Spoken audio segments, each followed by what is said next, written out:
The year is 1955, and something unspeakable has happened that turned the mob world upside down. The new Don, Michael Corleone, does what no one was expecting, whacking the heads of the 5 families. And now, in his hopes of legitimizing the family business, he moves to Nevada, and not long after his move, he is met with an offer he simply could not refuse. Hyman Roth, a longtime ally of the Corleone family, comes to Michael with an extraordinary deal that was almost too good to be true. And it was. The Havana deal was the central part of The Second Godfather, and with its many complexities, there are still questions left to be answered. Why did Roth want Michael's $2 million, and who was the secret person who influenced the deal? Let's dive into it.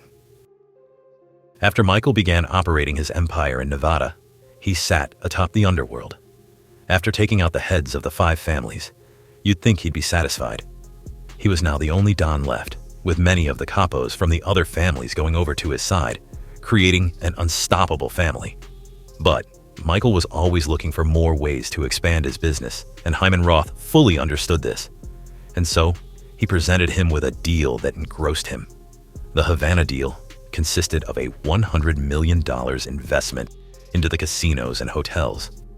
This deal had a plethora of different players in it, including mobsters, the Cuban government, and of course the Don himself. Now you may be wondering, where is all the other money coming from? Well, this deal was thought of intricately. The mobsters didn't actually put up their own money to help fund the deal. $50 million was put up by the Teamsters Union, and the other half came from the Cuban government as an investment into the endeavor. The money from Michael's end will be used to bribe President Batista, allowing them to operate freely and without restrictions. In exchange, Michael was to become a partner of the deal and also receive all of Roth's Havana interests at the time of his death or retirement. He would also inherit Roth's South Florida business.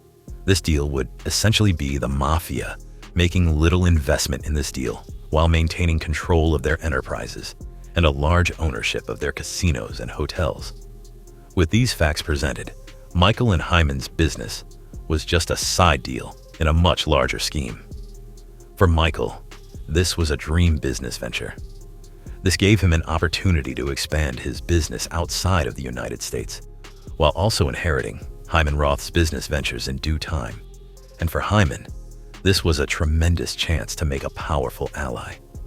But as we know, making an ally was the opposite of what Hyman's motives were. From Hyman Roth's perspective, bringing Michael into this deal was a no-brainer. Firstly, he had more influence than any of the other mafia members involved in the deal, and leaving him off the list more than likely would have upset Michael. And after what just happened to the other Dons and his friend, Hyman wasn't willing to take that risk, ending up like his best friend. Secondly, having Michael in this deal would present a good impression to the other organized crime figures that this was a safe and secure investment. This large sum of money Michael was to put up would not only complete the deal, but attract other mob families. The $2 million was like an endorsement. Notice how, when Michael brings up the rebels in front of everyone, Hyman quickly pulls Michael to the side. Roth doesn't want Michael's hesitancy to spread to the others, thus putting the deal in jeopardy. But third, and most importantly, Hyman wanted vengeance for his old friend Mo Green. Now, as you know, Hyman's original plan to get his vengeance didn't work out the way he wanted. Roth didn't think Michael would even be in Havana discussing the deal, but because of Roth's botched assassination, he had to improvise.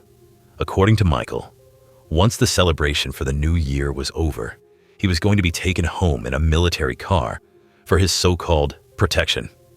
Before he reached his hotel, Michael was to be assassinated.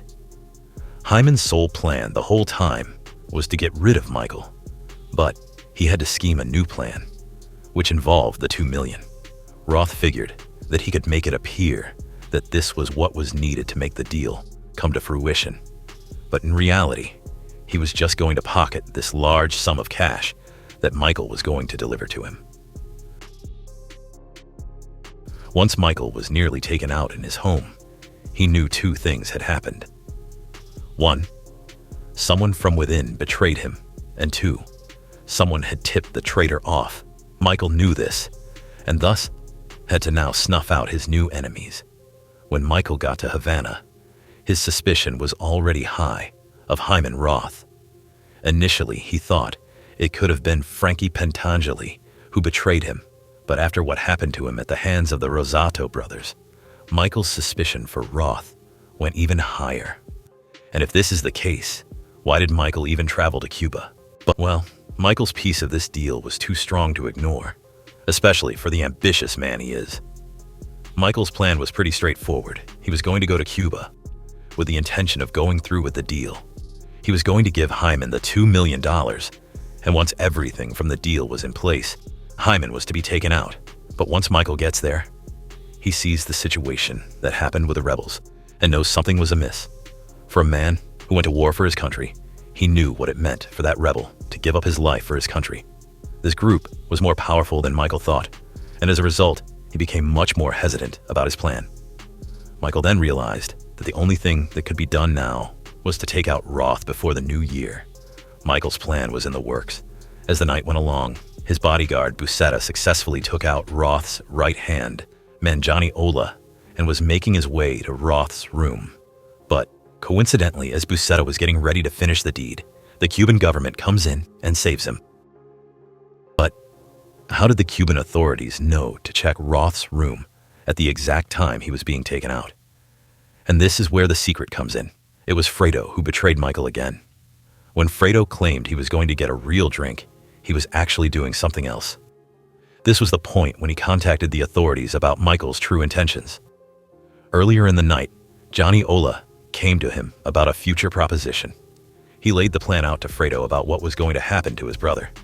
Johnny explained that if he could give them any more information on Michael's plans, there would be something in it for him. The Corleone empire would belong to Fredo, and he obliged. Fredo was deeply upset.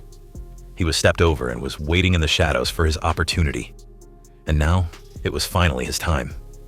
To Fredo's credit, he did save Roth from his death and thought he was in the clear.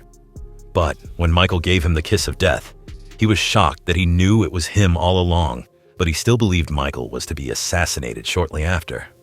But when he saw Michael calling for him, as he was being escorted to the airport instead of his hotel, he fell into a pit of despair. And in the process, Michael retained his $2 million, most likely putting it in the car, as he was leaving Havana. And as the story unfolds, we see Fredo and Hyman meet their maker at the hands of the Don. Thank you for watching. What did you think about the Havana deal and this Godfather theory? Did you believe it was Fredo who betrayed Michael again? Thank you for the support, and make sure to subscribe.